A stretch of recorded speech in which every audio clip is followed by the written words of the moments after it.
Hi, and welcome to TXDZNY. On today's show, I'm going to be talking about the best way to do Magic Kingdom. Now, when I'm talking about what I think is the best way to do Magic Kingdom, I'm going to be talking about mostly doing it with kids, and I will be talking about it without kids because we've done so many trips with our kids who are 5 and 4, and we did so many trips without kids. So we kind of know the way we like doing it in both ways. They're actually very similar the way that we like doing them, but I'll get into how we like doing each trip a little bit differently. I'm going to make this into a series where I'll be telling you how I think the best way to do all 4 parks are. I'm going to break down each park on how we like doing them with and without kids. So I'm going to start with doing Magic Kingdom first. So for starters, obviously, depends where you're staying on how easily and quickly you can get to Magic Kingdom. Obviously, if you're staying at one of the Magic Kingdom area resorts, being Grand Floridian, the Polynesian, the Contemporary, and even the Wilderness Lodge, you're gonna have a easier access to get to Magic Kingdom. From the Contemporary and Grand Floridian, you can actually just walk. The Polynesian, and you have monorail and boat. All the Contemporary and Grand Floridian, you can use boat too. And at Wilderness Lodge, you also can use the boat, as well as using the bus system if you want. But pretty much everywhere else, you're going to be pretty much taking the bus to Magic Kingdom, which does make it a little bit easier than if you're staying off property or something like that, because the buses do have you avoid that ticket and transportation center, which does save some time. When you're taking the buses, they'll take you pretty much just to the right of the entrance of Magic Kingdom. So it will save you time where if you're parking, if you're staying off property, or if you're local or you drove there, whatever it might be. Um, if you're taking the bus system, yes, you got to factor in the extra time and all for that, but it will be getting you closer to Magic Kingdom instead of having to wait online again for the monorail, bus, or boat over Seven Seas Lagoon and everything like that into the Magic Kingdom entrance. So what I will say that might be a little bit different from going to Magic Kingdom with kids or without kids. Our kids, me and my wife joke around that they're allergic to sleep. They uh, they wake up very, very early. So rope dropping isn't an issue normally for us. I wake up for my regular job. I work 40 hours a week. I wake up at 5 a.m. So if I'm waking up at 6, 7 a.m., that's sleeping into me even on vacation. So I'm up early. It's my wife who is the hard one to get up and going in the morning. Um, but with kids, we try to rope drop. And if we're staying at a Disney resort, we really try to get use out of that early park entry for those 30 minutes. You can for sure bang out at least one, maybe even 2 rides before everybody else gets to enter the park. So I do highly recommend using that early park entry if you're staying at a Disney resort because you can really knock off a ride or two. And a lot of times with having kids, your kids will be awake anyway a lot of the time. So it's not like you're having to set an alarm and do all that. Especially if you're buying Genie Plus, you're going to be having to do your Genie Plus and everything if you really want to get a head start on the day right at 7 a.m. to get that first Genie Plus and your individual lightning lane. So you're going to have to be kind of up anyway. So let's say the park opens at 9 and the early park entry is at 8:30. Um, if you're having to wake up at 7, just start your day as soon as you're waking up to set those Genie Pluses. And by the time you get ready and everything, you should be able to get to the park in time enough to utilize that early park entry. So as I've said in lots of videos, we're big advocates of Genie Plus, and we pretty much get it every trip. What this allows is, especially at a park like Magic Kingdom, where there's so many rides, you feel like you're getting a good use out of it, where you're gonna be able to lightning lane a lot of these rides there because there's so many rides at Magic Kingdom. So I feel at Magic Kingdom you feel like you get more use out of it than anywhere else. It also allows you to stack. So I'll get into how we stack our lightning lanes here in a little bit because I'll tell you how we have a gap in this day. I try to get that Genie Plus right at 7, and I try when we're going with the kids.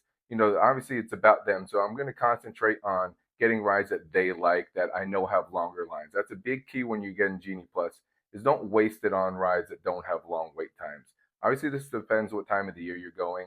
If you're going to crowded time, almost all the rides lines are long. But if you're going during a regular time or a low crowded time, don't waste it on like let's say like a ride like Little Mermaid.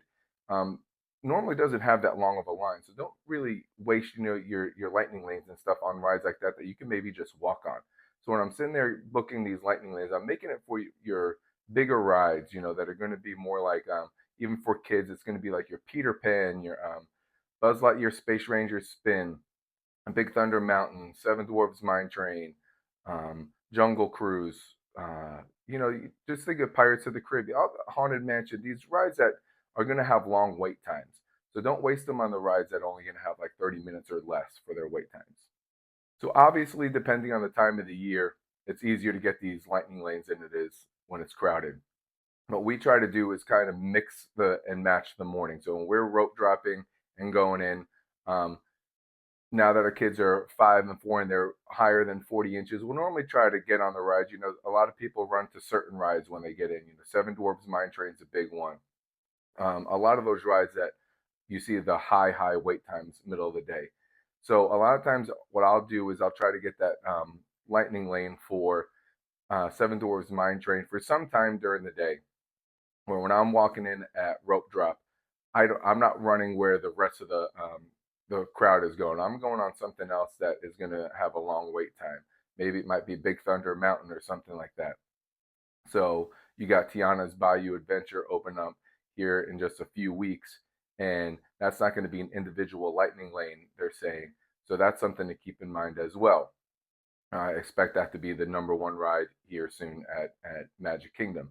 So you have to think about these things, that whatever you want to do, sometimes maybe go to what's second on your list or even third on your list to make sure you get to go on this ride and book that lightning lane for what is #1 on your list. But we always try to make sure we throw some kid rides in there as well. Obviously with the kids getting older, the rides that do have height requirements that more me and my wife like, that have some thrill, the kids now like as well. But even when they were little, we child swap, make sure we still got to go on the rides that we wanted, but we'd kind of mix and match with doing just rides that have no height requirement that are just for little kids. Let's say it's like my son who loves Winnie the Pooh, going on that in the morning, and maybe going on Big Thunder Mountain also, and or Space Mountain, and mix and match in the morning with some adult rides and some kid rides. To backtrack just a tad, normally what I do also is, since I get ready fast as a guy, it takes me about 5 minutes to get ready in the mornings. Um, and my wife will take a little bit longer, and I'll normally, at least get my son dressed or help him do whatever he wants to do, and she'll kind of help out my daughter. A lot of times, I'll go and get breakfast at the resort so we can avoid having to do breakfast and coffee and all that once we get inside the parks where it's already done. We're going to the parks, and the kids are already eating breakfast on a bus or whatever our mode of transportation is that day. And when we get into the park, it's just about riding rides because they're already eaten breakfast and we've already had our coffee. Now to my biggest tip trick that I like doing on my Magic Kingdom days, and that is taking a midday break at one of the Magic Kingdom area resorts. You do not have to be staying at these resorts to just go to them.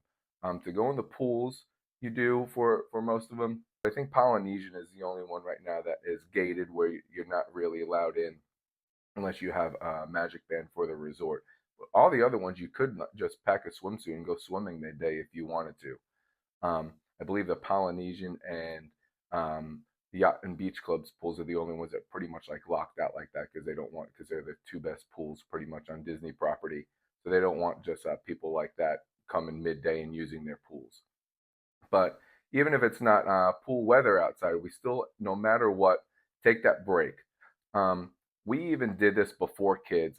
It seems even more useful with kids.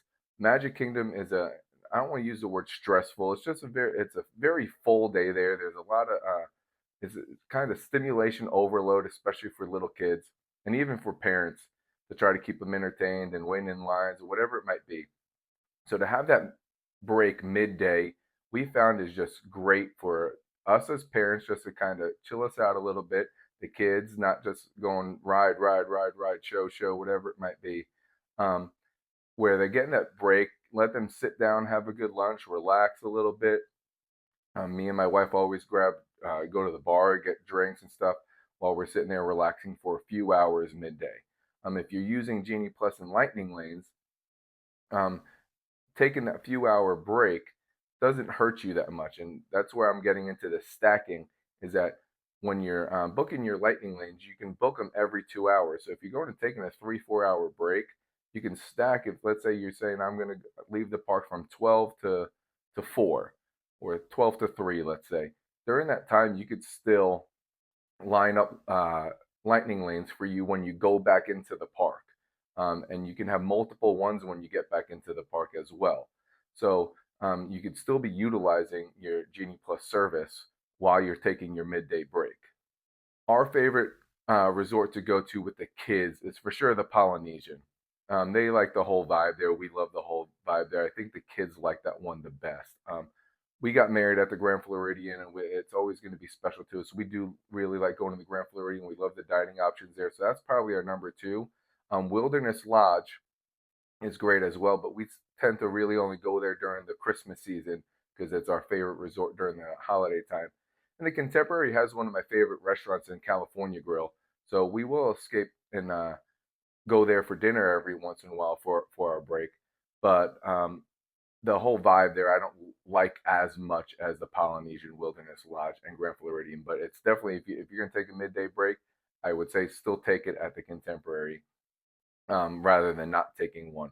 Also, maybe doing like a, sometimes what we'll even do is have a very light breakfast and then do one of those later breakfast reservations at like Chef Mickey's or something like that, where not very many people want those later breakfast reservations. So they're a little bit easier to get, and you could take your midday break by starting it with eating almost like a brunch, even though it's a breakfast with the characters, and then package it with, relaxing by the pool or hanging out by one of the bars, and just kind of relaxing, let the kids run around, well, be on the turf area or just wherever, a beach area.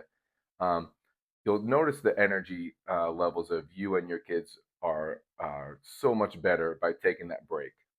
So now to fast forward, when we go back into the park, normally we have several lightning lanes lined up. So we'll do those, maybe walk on a ride or two that's shorter, whether it be like the People Mover or whatever it might be, depending on the time of the year.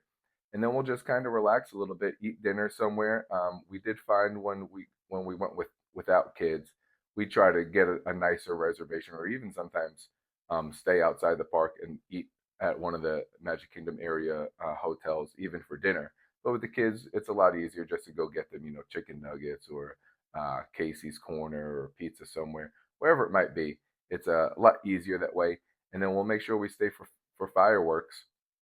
And we normally go to Magic Kingdom 2 times each trip. So we'll normally only do fireworks one of the nights, just because it is long days. Yeah, as the kids get older, that I'm sure will change. But with them being 5 and 4, for them to be staying up for fireworks every night while still doing rope drop at the parks, they just can't do for like 6, 7, 8 days in a row. So we normally, if we're doing each park twice, we will, one of the 2 nights at each park, we'll skip the fireworks just so they can go to bed a little bit earlier, where they're a little bit more energized that next day.